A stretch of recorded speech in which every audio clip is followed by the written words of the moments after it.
Episodio 8. Venecia, 1756. La fuga imposible. ¿Cómo se vivía realmente la historia? Hola, soy Tessa y te doy la bienvenida a Días de Entonces, donde cada episodio es una máquina del tiempo. Hoy viajamos a Venecia, otoño de 1756, la ciudad más fascinante de Europa, una ciudad construida sobre el agua donde, durante 6 meses al año, todo el mundo tiene derecho a llevar máscara, una ciudad de música, de mesas de juego que no se apagan nunca, de café recién llegado de Oriente y de secretos, y en lo más alto del Palacio del Dux, bajo un tejado de plomo que en verano hierve y en invierno hiela, una prisión de la que, en toda su historia, jamás había escapado nadie, hasta esa noche, porque esta es la historia real de la única fuga que humilló a la república más poderosa del Mediterráneo, un preso encerrado sin juicio, sin condena y sin que le dijeran de qué se le acusaba. Una barra de hierro afilada a meses escondidas durante semanas sobre una piedra de mármol, un agujero abierto en un techo de plomo, y un hombre que salió caminando por la puerta principal del palacio vestido de gala, con su sombrero de plumas, como si fuera un invitado más. Pero no vamos a contarlo desde él, vamos a vivirlo desde abajo, desde la calle, desde una joven que cosía encajes y servía café a 2 pasos de aquel palacio, y cuya mejor amiga trabajaba en las cocinas de la prisión. Ella se llama Marina, y es invención mía. Como en cada episodio, te hago el mismo trato. Los hechos son reales. La prisión, la fuga, el preso, la Venecia de las máscaras existieron tal como te los voy a contar. Los protagonistas, a través de cuyos ojos lo miramos, son imaginados, gente común que bien pudo estar ahí. Y al final, como siempre, te diré exactamente qué fue verdad y qué imaginé yo. Ponte cómodo, respira el aire salado de la laguna. Nos vamos a Venecia, al otoño de 1756.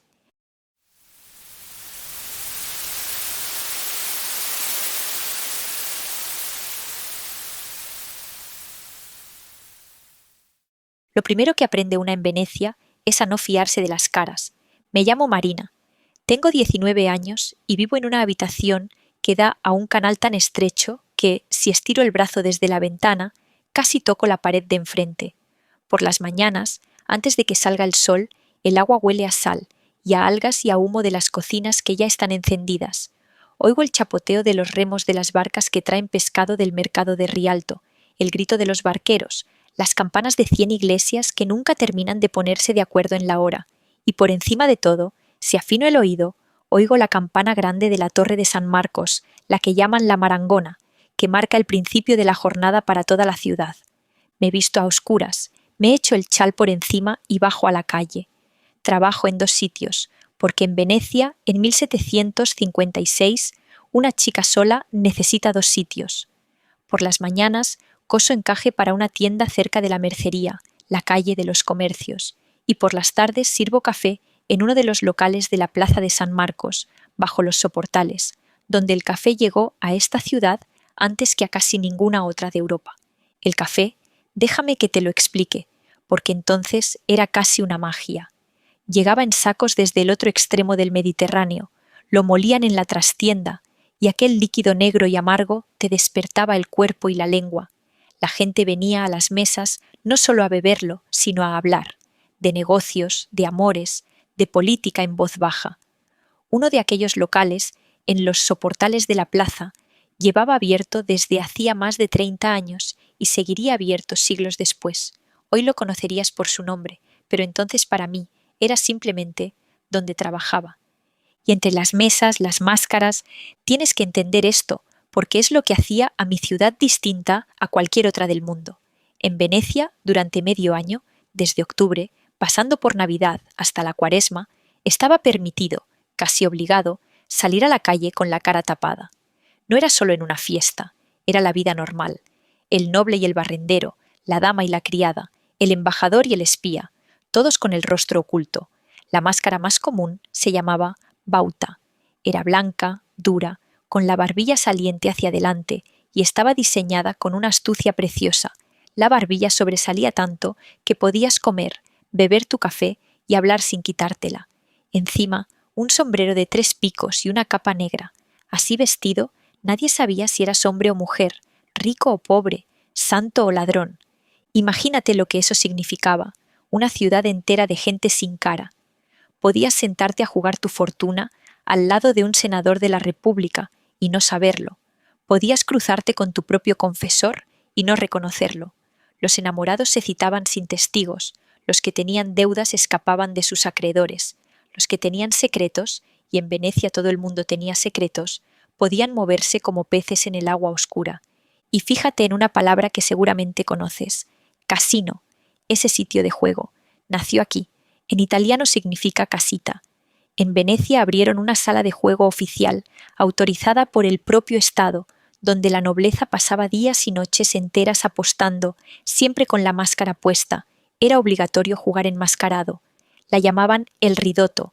De aquellas casitas del juego viene la palabra que usa hoy medio mundo. Venecia, en mi siglo, le enseñó a Europa a jugarse el dinero con la cara tapada. Déjame que te lleve un momento de la mano por mi ciudad, para que la veas como la veía yo. Olvídate de las calles anchas y de los carruajes. En Venecia no hay caballos, no hay ruedas, no hay polvo de camino. Aquí se va a pie, por callejones tan estrechos que dos personas tienen que ladearse para cruzarse, o se va en barca. El que tiene dinero tiene su góndola, esas barcas largas y negras, negras por ley, todas iguales, para que ningún noble presuma más que otro, con una pequeña cabina cerrada en el centro donde puedes ir sin que nadie te vea. El gondolero, de pie en la popa, rema de lado y conoce cada recodo de agua de memoria y va cantando o avisando a gritos en las esquinas ciegas para no chocar.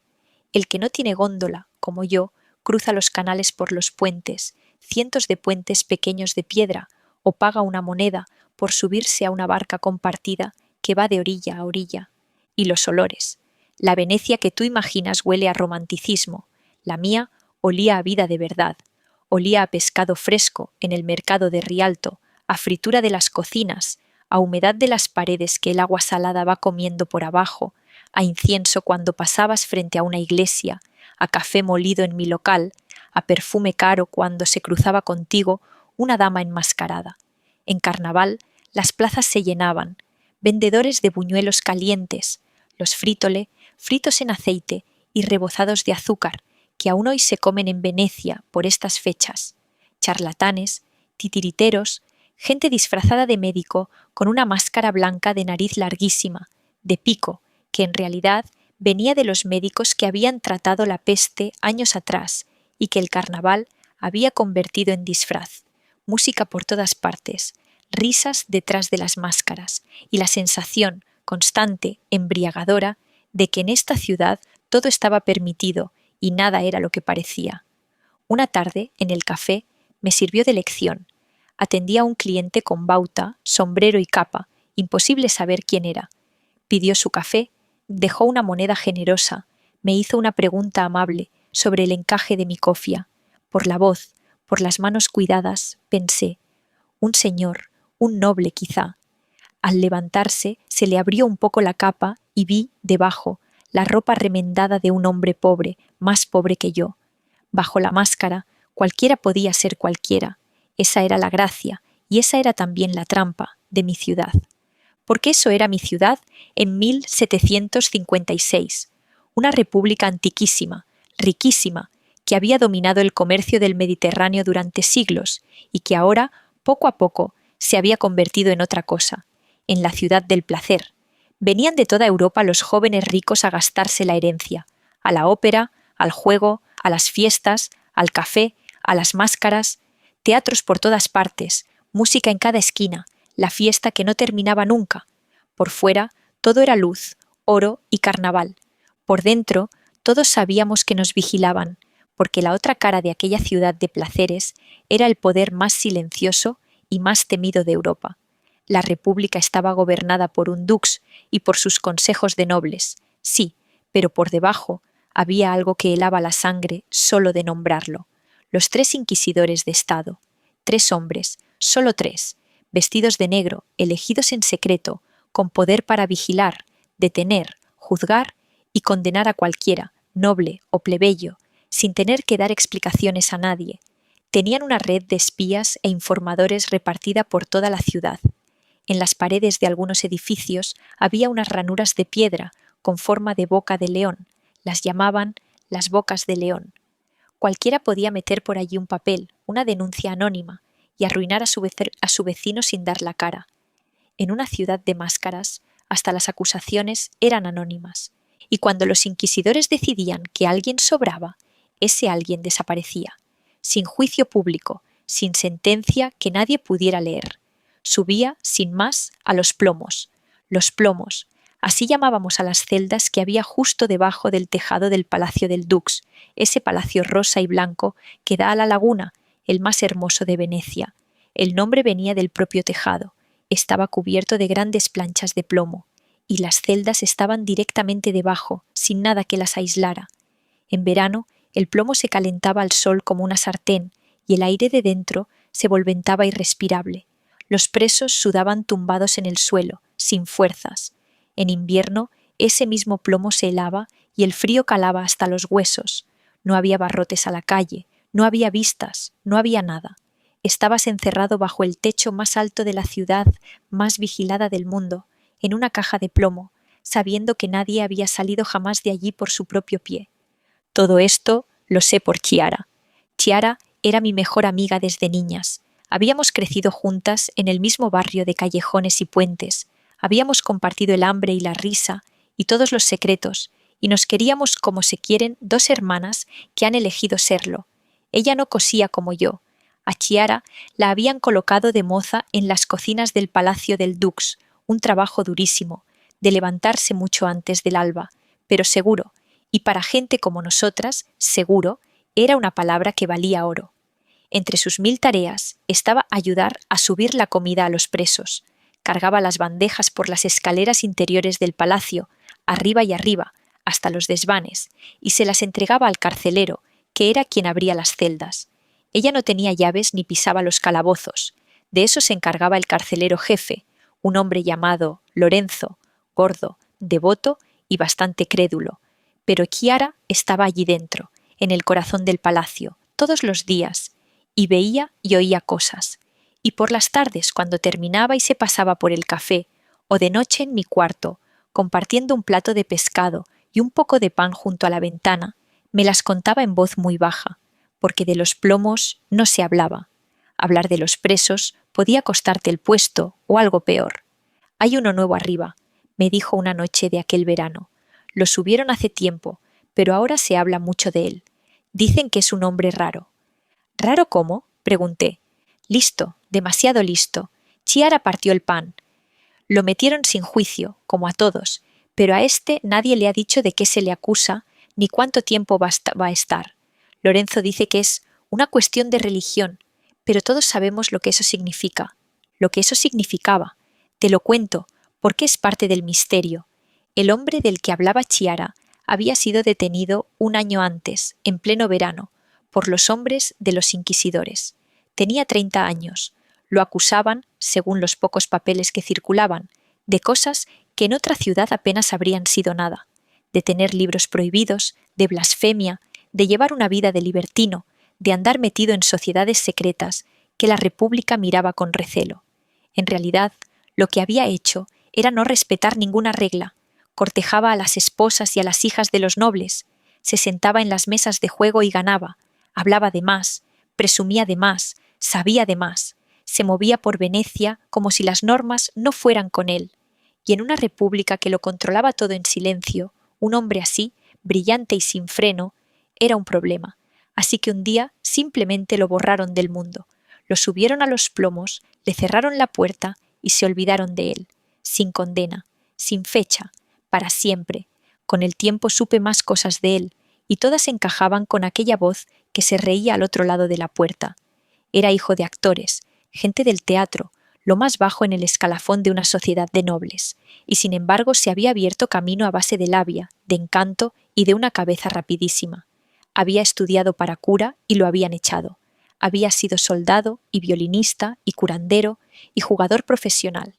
Viajaba de ciudad en ciudad, se sentaba a las mesas de los poderosos, enamoraba a quien se le antojaba, Ganaba y perdía fortunas en una noche de juego. Sabía de medicina, de números, de leyes, de filosofía, lo justo de cada cosa para deslumbrar en cualquier salón y no quedar nunca en evidencia. Era, en una palabra, libre en una ciudad y un siglo en que la libertad de un hombre así asustaba al poder más que cualquier ejército. Por eso lo encerraron, no por un delito concreto, por ser ingobernable. Eso era lo que más miedo me daba de mi propia ciudad, no la cárcel, el no saber, que pudieran cogerte y guardarte como se guarda una carta en un cajón, sin que nadie te dijera nunca por qué ni hasta cuándo. ¿Y cómo es?, le pregunté a Chiara, porque la curiosidad pudo más que el miedo. Chiara se quedó pensando. Educado, dijo al fin. Lo he visto un par de veces, cuando se abre la puerta para meterle la bandeja. Demasiado educado para estar donde está. No grita, no llora como otros, pide libros, pide papel. Mira a Lorenzo como si Lorenzo fuera el preso y él el carcelero. Bajó aún más la voz. Te juro, Marina, que a veces parece que el que está tranquilo ahí arriba es él, y los nerviosos somos los de fuera. No lo vi nunca con mis propios ojos, no como ves a una persona por la calle, pero una vez, una sola, subí. Lorenzo, el carcelero, me había encargado a través de Chiara que le cosiera y le remendara unas camisas. Se ve que el sueldo no le llegaba para una sastrería, y yo era barata. Subí con el paquete de ropa cosida por aquellas escaleras estrechas, más y más arriba, hasta donde el aire ya olía a madera vieja y a plomo caliente, y al pasar por un corredor en penumbra, oí una voz al otro lado de una puerta gruesa, una voz tranquila, casi divertida, que le estaba contando algo a otro preso, una historia, no sé cuál, pero la contaba tan bien que el otro se reía. Reírse. Allí arriba, en aquella caja de plomo de la que nadie salía, alguien se reía. Me quedé un segundo quieta, escuchando aquella voz, y pensé, este hombre no se cree que vaya a morir aquí. No me equivocaba. Lo que yo no sabía, lo que no sabía casi nadie, es que en aquel mismo corredor, en las celdas de al lado, llevaba meses gestándose algo. Te lo cuento ahora porque, mucho después, cuando todo pasó, se supo casi al detalle. El preso del que hablaba Chiara había encontrado, durante los ratos en que lo dejaban salir a estirar las piernas por el desván, un trozo de hierro, una vieja barra abandonada entre el polvo. La escondió, la metió de contrabando en su celda dentro del relleno de un sillón, el mueble más tonto del mundo, un sillón, guardando dentro la llave de la libertad. Y cuando se quedó solo, sin compañero de celda que pudiera delatarlo, hizo algo de una paciencia que todavía me asombra. Durante 2 semanas, en silencio, frotó aquella barra de hierro contra un trozo de mármol negro que también había escondido.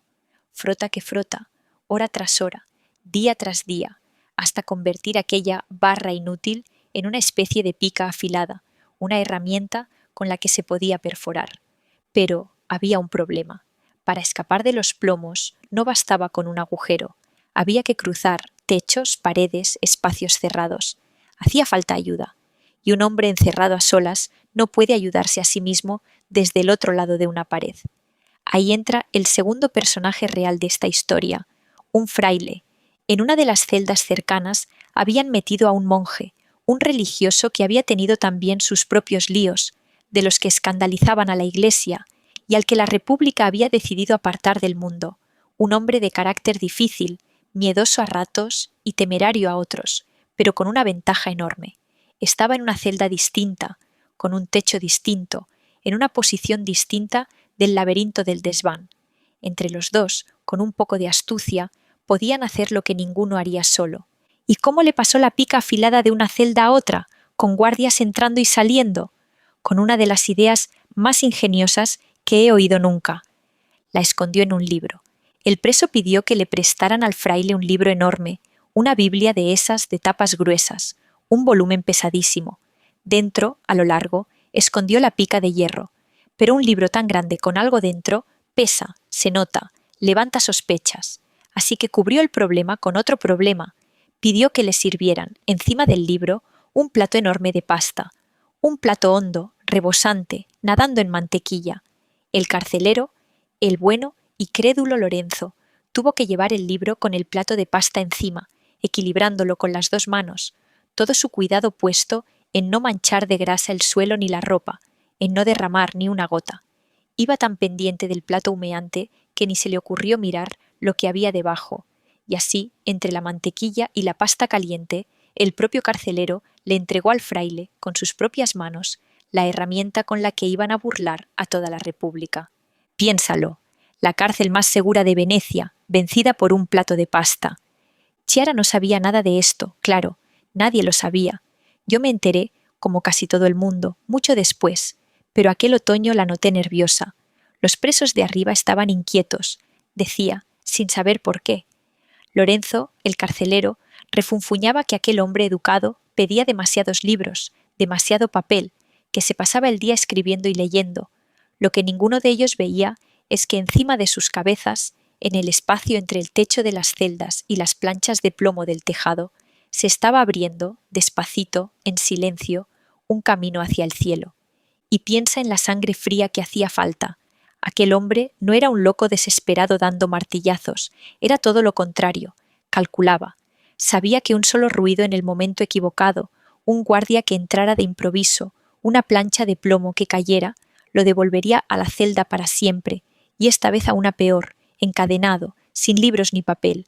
Sabía que se jugaba la vida en cada hora, y aun así, de día, cuando le abrían para llevarle la comida, era capaz de charlar con Lorenzo el carcelero, de pedirle un libro, de hacer un chiste, con el agujero ya empezado encima de su cabeza y el hierro afilado escondido a un palmo de las narices del propio guardia.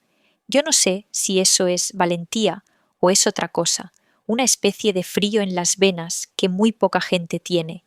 Lo que sé es que mientras toda Venecia se ocultaba detrás de máscaras de cartón, aquel hombre llevaba puesta la máscara más difícil de todas, la de la calma absoluta, día tras día, sabiendo lo que sabía. La fecha la eligieron con cabeza. La noche del 31 de octubre al 1 de noviembre, la víspera de Todos los Santos, una fiesta grande, en la que medio palacio estaría vacío, los guardias de permiso, los despachos cerrados, la ciudad pensando en otra cosa. Esa noche, mientras Venecia rezaba por sus muertos o bebía en las tabernas, dos hombres iban a intentar lo que nadie había logrado jamás. Yo, esa noche, estaba en casa. Lo sé porque me acuerdo del frío y de la niebla. En Venecia, en otoño, sube de la laguna una niebla espesa, húmeda, que apaga las luces y los sonidos y convierte la ciudad en un sueño. Aquella noche había niebla. Chiara estaba de turno en las cocinas del palacio.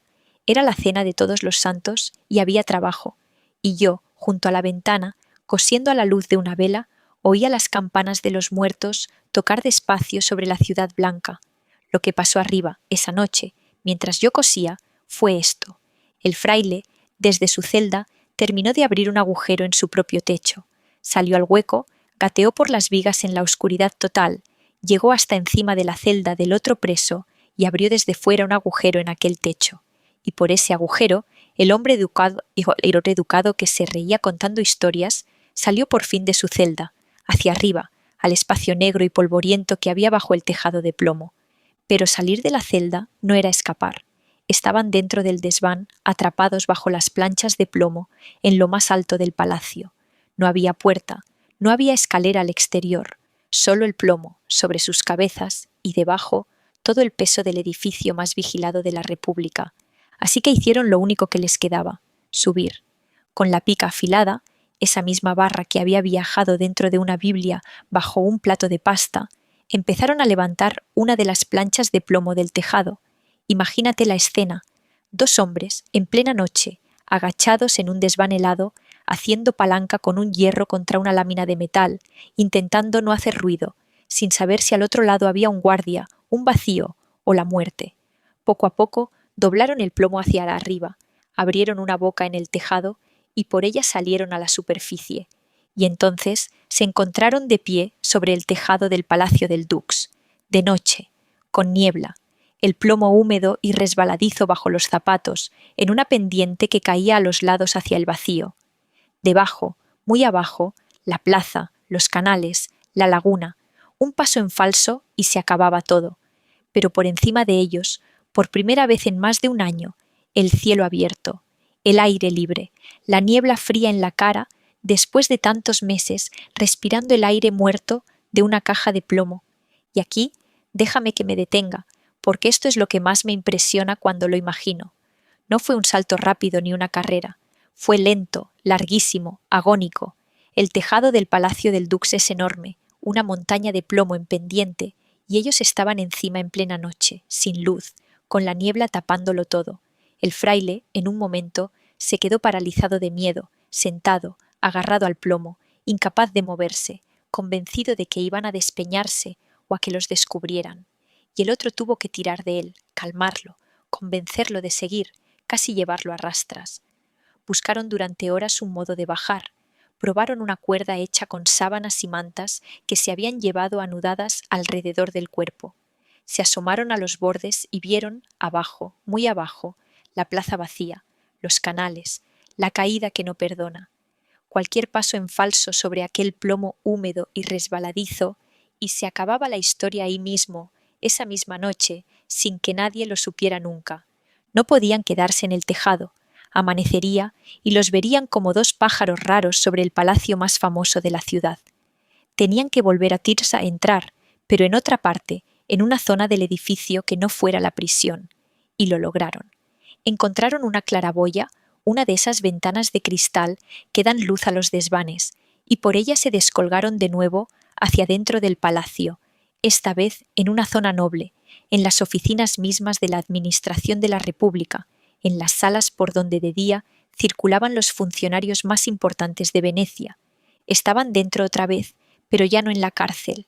Estaban en el corazón del poder, en mitad de la noche, agotados, sucios, con las manos heridas, y todas las puertas, lógicamente, cerradas con llave.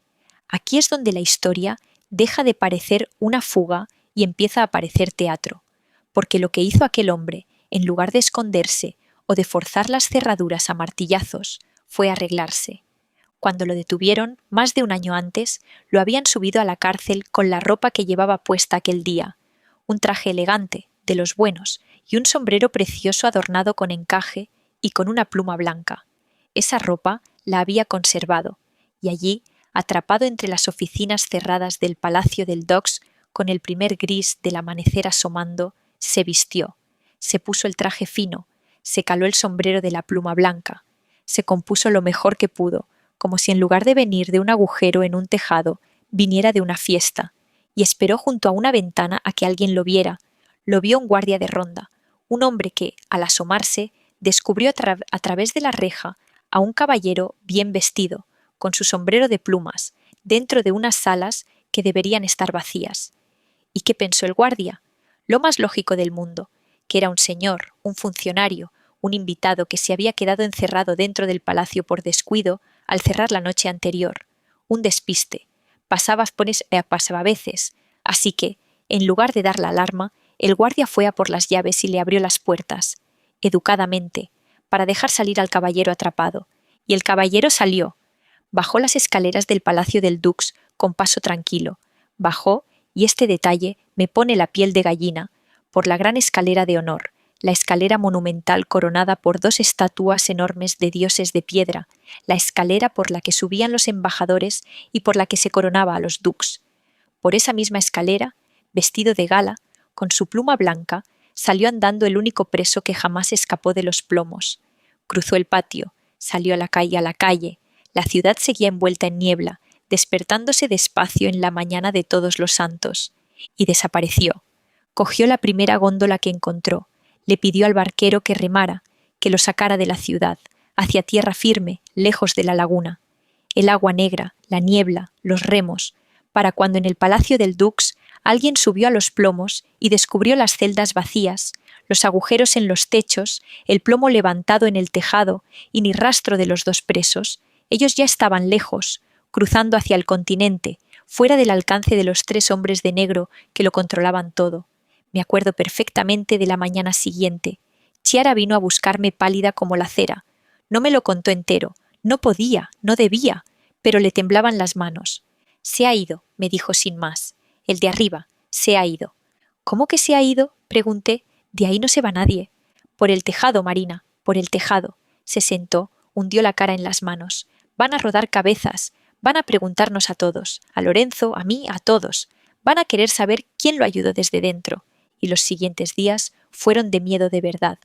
Los inquisidores, humillados como nunca, lo registraron todo. Interrogaron a los guardias, al carcelero, a cualquiera que hubiera puesto un pie en aquellos desvanes. Buscaban un traidor, un cómplice, un soborno. No podían aceptar la verdad, que dos hombres encerrados, con una barra de hierro afilada a mano sobre una piedra, un agujero, una Biblia, un plato de pasta y una sangre fría descomunal, habían vencido ellos solos a toda la maquinaria de la República, que no había traición, que solo había habido ingenio, paciencia y un descaro infinito. Y mientras ellos buscaban un culpable que no existía, la ciudad hacía lo que mejor sabía hacer, hablar en voz baja detrás de las máscaras. En el café, en los puentes, en el mercado, todo el mundo lo comentaba sin decir nombres, que un preso se había escapado de los plomos. ¿De los plomos, te imaginas? De donde no salía nadie. Unos juraban que había sido cosa de magia, porque del hombre se decía que andaba metido en ciencias raras y en sociedades secretas. Otros, en voz aún más baja, sonreían. Les gustaba que alguien, una sola vez, le hubiera ganado la partida a los 3 hombres de negro que nos tenían a todos con el alma encogida. En una ciudad donde cualquiera podía denunciarte metiendo un papel anónimo en la boca de piedra de un león, donde una palabra de más podía llevarte a un agujero sin juicio, saber que las celdas imposibles no eran tan imposibles era, para mucha gente humilde como yo, una forma callada de esperanza. No lo decíamos, pero lo pensábamos, y sonreíamos detrás de la bauta. Los inquisidores, claro, no sonreían. Para ellos aquello no era una hazaña, era una herida. Habían construido su poder sobre el miedo, sobre la idea de que de su mano no se escapaba nadie, y un cómico hijo de actores acababa de demostrar, delante de toda Europa, que sí se podía. Tardaron años en tragárselo, y la mayor venganza que les quedaba, la única, era no hablar de ello, hacer como que no había pasado.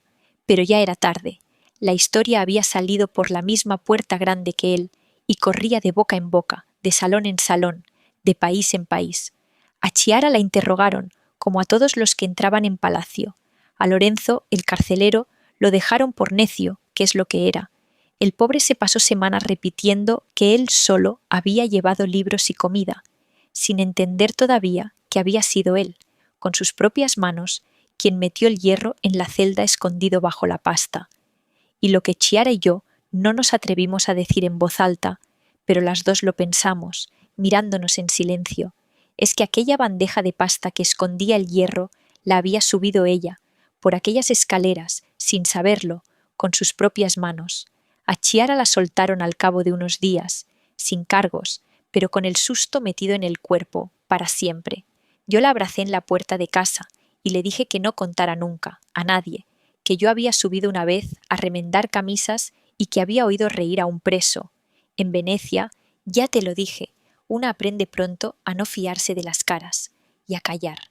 Pasaron los meses, pasaron los años, la vida siguió, el café, los encajes, las máscaras, el carnaval que volvía cada otoño, la república que seguía decadente y hermosa, jugándose el dinero con la cara tapada mientras el mundo, fuera, cambiaba. Porque fuera estaba cambiando, y mucho. Ese mismo año, mientras nosotros vivíamos nuestra pequeña historia, estallaba en Europa una guerra enorme, una guerra que enfrentaría a casi todas las potencias y que se pelearía no solo aquí, sino en lugares tan lejanos como la India y América. La primera, dicen, que mereció de verdad llamarse Guerra Mundial. Y ese mismo invierno, en una ciudad de habla alemana, nacía un niño en una familia de músicos, un niño llamado a cambiar la música para siempre, un tal Mozart que con los años llegaría a tocar también en los palacios de Italia. El mundo giraba, y nosotros, en Venecia, seguíamos con nuestras máscaras puestas. Del preso que escapó no volví a saber nada en mucho tiempo. Se decía que había llegado a tierra firme, que había cruzado las montañas, que había acabado en París, lejos del brazo de la República, que vivía como siempre había querido, libre, brillante, peligroso, que había convertido su fuga imposible en su mejor historia, contándola en cada salón de Europa, una y otra vez, hasta convertirla en leyenda. Y resulta que era verdad, porque aquel hombre, ya muy mayor, al final de su vida, se sentó a escribir. Lo escribió todo, su vida entera, sus amores, sus trampas, sus viajes y, por supuesto, aquella noche en el tejado del Palacio del Dux. Lo escribió con tantísimo detalle: la barra de hierro, el mármol, la Biblia, el plato de pasta, la pluma blanca, la escalera de los gigantes, el guardia que le abrió la puerta, que, siglos después, todavía podemos seguir sus pasos casi minuto a minuto. Gracias a aquellas páginas sabemos lo que pasó esa noche encima de mi ciudad. Gracias a él, una pobre historia de cárcel se convirtió en una de las fugas más famosas de la historia. Su nombre, por si todavía no lo has adivinado, era Giacomo Casanova. Sí, ese Casanova, el del que has oído hablar como el gran seductor, el conquistador, el nombre que se usa todavía hoy para llamar a un hombre que enamora a todas. Pero antes de ser una palabra, fue un hombre de carne y hueso, y la noche en que de verdad fue grande no fue una noche de amor. Fue la noche en que, encerrado sin juicio bajo un tejado de plomo, se negó a aceptar que su historia terminara allí, afiló un hierro contra una piedra durante 2 semanas y se escapó de la cárcel imposible vestido de gala, saliendo por la puerta principal como un señor. Yo me quedé en Venecia, claro. Seguí cosiendo, seguí sirviendo café, me hice mayor. Vi a mi ciudad seguir bailando sobre el agua, cada vez más vieja, cada vez más cansada, hasta que un día, ya muy lejos de todo esto, la república que parecía eterna también cayó. Pero esa es otra historia. De aquel otoño de 1756 me quedo con una idea. Yo vivía en la ciudad de las máscaras, donde todo el mundo escondía la cara y nadie era quien parecía. Y sin embargo, el truco de magia más grande que vi en mi vida no lo hizo un enmascarado. Lo hizo un hombre que, para desaparecer del todo, hizo exactamente lo contrario. Se quitó la cárcel de encima, se puso su mejor traje, se caló el sombrero de la pluma blanca y salió a plena vista, andando despacio a la luz del amanecer. A veces, la mejor manera de escapar no es esconderse, es atreverse a salir por la puerta grande. Antes de despedirnos, como siempre, te separo lo real de lo inventado, que en este episodio están muy entrelazados. Lo que es verdad. Todo lo esencial. Giacomo Casanova existió y fue detenido en Venecia en el verano de 1755, a los 30 años, por orden de los inquisidores de Estado, acusado de cosas como tener libros prohibidos, blasfemia y libertinaje, sin un juicio público y sin que le comunicaran su condena. Fue encerrado en los plomos, las celdas reales, bajo el tejado de plomo del Palacio Ducal, que de verdad hervían en verano y helaban en invierno. Es verdad que afiló una barra de hierro contra un trozo de mármol, que contó con la ayuda de otro preso, un fraile, y que le hizo llegar la herramienta escondida dentro de una Biblia bajo un gran plato de pasta que el carcelero transportó sin sospechar nada.